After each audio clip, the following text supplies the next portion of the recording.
할렐루야. 1월 13일 화요일 매일 성경 묵상입니다. 오늘 말씀은 창세기 9장 18절에서 29절의 말씀입니다. 영화나 만화 이런 것들에 보면 많은 인종이 나오죠. 수인 동물들 인간 말이죠. 귀도 이렇게 뿔도 이렇게 달린 수인이 나오고요. 정령 엘프 같은 정령도 나오고 엘프도 나오고 디워퍼 같은 종족. 우리 어른들은 잘 모르실라나? 예, 그 영화 같은데 이런 데 보면 난쟁이, 같은 거 잘 만드는 디워퍼 이런 거, 엘프 귀가 요래 뾰족한 그런 인간. 하여튼 이런 많은 종족들이 있다라는 거죠. 그게 상상 속의 인물들이겠지만은 그러한 종족이 있는 것처럼 노아 홍수 이전에도 있었던 게 아닐까 상상해 보기도 합니다. 진짜 있었더라면 지구는 어땠을까요? 왜냐하면 오늘 말씀에 노아의 세 아들 셈과 함과 야벳이 언급을 하고 있습니다. 야벳을 언급을 하고 있어요. 바로 이 세 아들이 오늘날 지구의 인종이거든요. 지구에 거하는 사람이어도 다 같은 사람이 아니라 황인종도 있고 흑인종도 있고 백인종도 있습니다. 아프리카인, 남미인, 인디언 이렇게 하더라도 딱 보면 그 피부 색깔이 그렇잖아요. 세 가지 종족밖에 없죠. 바로 셈이 황인종의 조상이고요. 함이 흑인종의 조상이며 야벳이 백인종의 조상이 된다는 사실 아십니까? 이 세 아들로 인해서 지금의 세상의 모든 인종으로 번성해 나갔던 겁니다. 여기서 잠깐 한 가지 더 알아볼 것은 성경에 언급한 셈, 함, 야벳, 셈, 함, 야벳. 이게 첫째, 둘째, 셋째에 태어난 순서가 아니에요. 사실은 야벳이 제일 마지막에 언급했는 야벳이 첫 번째 장남이고요. 그리고 셈이 둘째입니다. 셈 둘째. 그리고 함이 막내예요. 자, 오늘 말씀은 이렇게 인종이 나뉘어지는 한 사건이 벌어지는 것으로 시작을 하고 있죠. 바로 아버지 노아 때문에 일어난 사건이에요. 하나님과 동행하는 의인이요 완전한 자라 불렀던 노아가 홍수 사건 이후 포도원에서 나오는 술로 취해서 실수를 범하고 맙니다. 21절에 포도주를 마시고 취하여 장막 아래서 벌거벗은지라 라고 하죠. 왜 그랬을까요?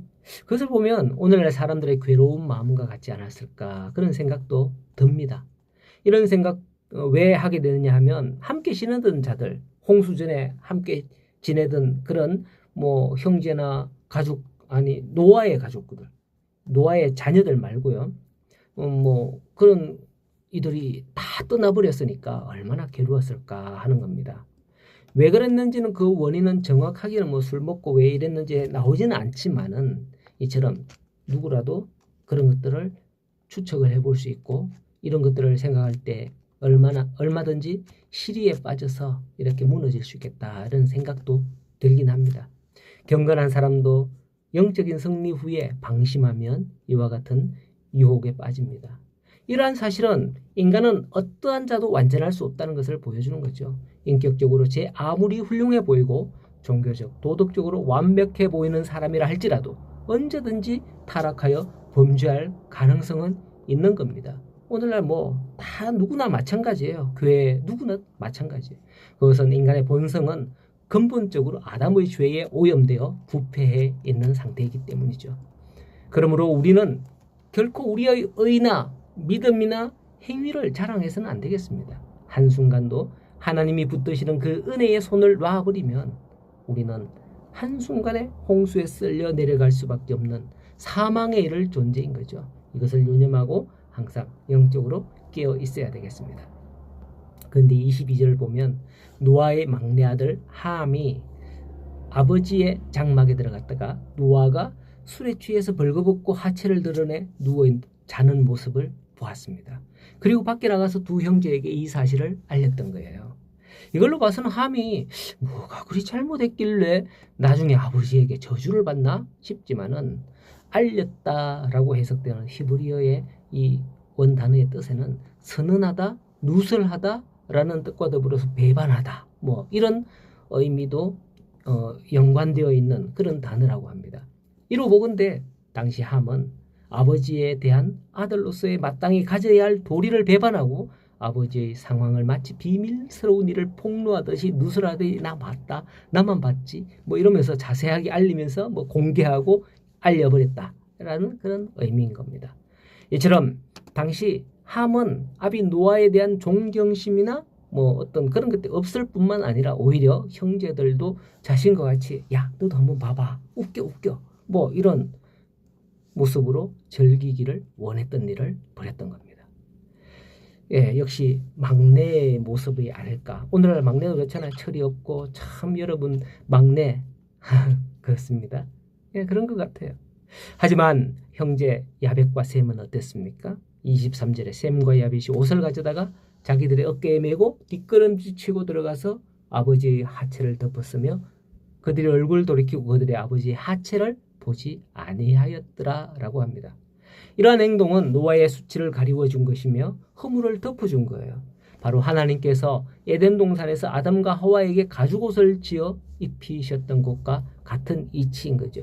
그들은 죄를 지어 선악과를 먹고 난 후에 부끄러움을 알고 어떻게 했었습니까? 나뭇잎으로 치마를 엮어서 입었었다 그랬잖아요. 수치를 가리려고.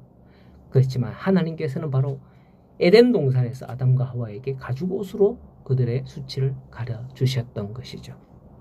하나님은 이처럼 우리의 허물을 덮어주셨습니다. 에베소서 2장 1절의 말씀에 보면 허물과 죄로 죽었던 너희를 살리셨도다 라고 하죠. 우리의 허물과 죄를 하나님이 덮어주셔서 우리를 사탄의 권세로부터 구원해 주신 겁니다. 그러기 위해서 예수 그리스도를 이 땅에 보내어 주신 거죠. 예수님을 통해서 우리 모든 죄를 대속하시면서 우리의 허물을 덮어 구원하신 것이죠. 성도 여러분, 우리는 의인이요 당대의 완전한 자였던 노아의 실수를 보면서 인간의 죄악된 본성은 결코 사라지지 않음을 발견할 수 있습니다. 그러므로 우리는 자신의 연약함을 깨달아야 됩니다. 자신이 아무리 거룩한 척하더라도 우리는 여작합니다. 다른 사람들이 또한 허물을 들추어내어서 비난하기보다는 그 사람도 똑같은 사람이다 라고 생각하고 하나님의 사랑으로 그 허물과 약점을 덮어주는 자가 되어야 할 것입니다. 오늘도 이러한 마음으로 만나는 사람들마다 여러분들이 덮어주는 자가 되기를 바랍니다. 우리를 통해서 하나님의 사랑과 하나님의 그 마음이 전파되기를 간절히 소원합니다. 오늘도 복된 하루가 되시기를 축복합니다.